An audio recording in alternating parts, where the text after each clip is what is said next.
Hi everyone, my name is JIAYONG CHEN and I currently live in San Francisco, California, which is the Ramaytush Ohlone people's land.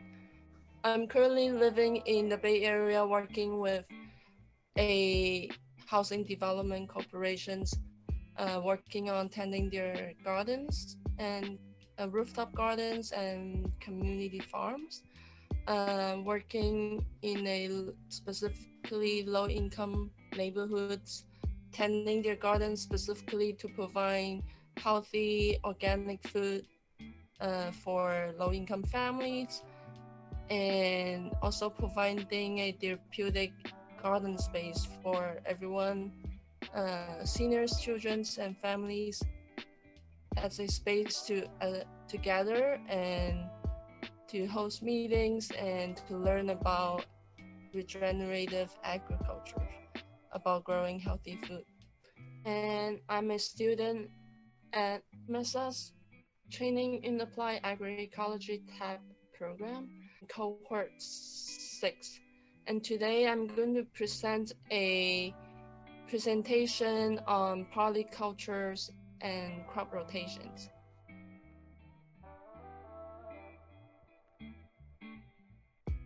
Polycultures is a simultaneously cultivation of a multiple crops and or multiple kinds of animals. People might call it permaculture. Traditional farmers today will follow the system of crop rotations, multi-croppings, intercroppings, and polycultures to make the maximum use of all inputs available to them, including the soils, water, light, at a minimal cost to the environment.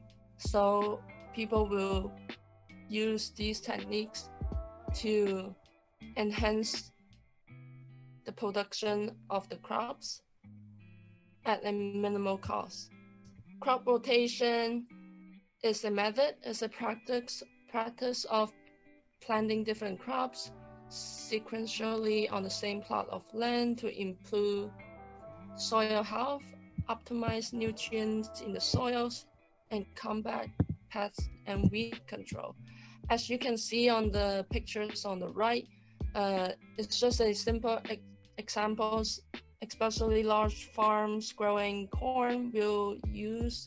From the top of the pictures, you can see the poor wheat outcome is to grow all the corns all year round without adding cover crops or rotate the crops, which will have a lot of weeds and also poor biodiversity in the soils.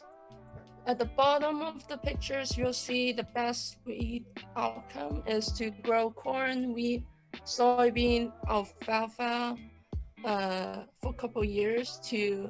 Alfalfa is the cover crops not only to bring back nitrogens from the air to the soils, and also adding natural nutrients, green manures back to the soils, and also to combat weeds, because green manures can suppress all the weeds, while the next year growing another crops, the corn will have a maximum use of the nutrients of the soils. Plant diversity in a tiny space. This is a topics that I focus a lot at the works that I'm currently doing, and also from learning at the college farm. Multi-cropping is the simultaneous cultivation of 2 or more crops. I talk about the use of the land and also how to get the maximum use from the soils is to grow the crops and then add in different varieties of other crops. In the pictures on the top, you can see tomatoes growing with marigold. Marigold helps to expel pests that can affect the tomatoes, and also with the green onions on the side, which is great as a side crops with the tomatoes, also to expel pests. Intercropping is the cultivation of another crop in the spaces available between the main crops. This is the method that I see a lot during the course of TAAP. When I was in Hawaii, a lot of the farmers there planted coconut in a tier system. Coconut, banana on the bottom. Farmers will grow pineapple and different kinds of crops, including herbs. Since it's a shady spot and the coconut and the tree crops will provide a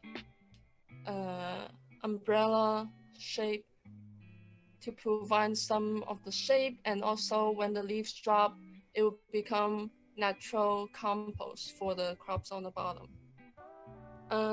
One of the arguments I find online by Washington State University is that people said crop rotation is a disruption of a natural systems, because in here they mentioned that when you grow, for example, corn, you grow the whole field of corn and then you change to a different crop variety of crops, it will disrupt the biodiversity of the soils and the natural system of the fields, which is, it doesn't make sense to me in general, because we wanted to farm in a ways that is best for the environment, and also we don't want to put in all these chemicals or fertilizer to enhance the crop when we can do it naturally with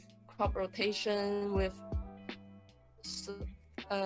a green manure or cover crop systems to naturally bring nitrogens into the soils and to produce green manure and compost.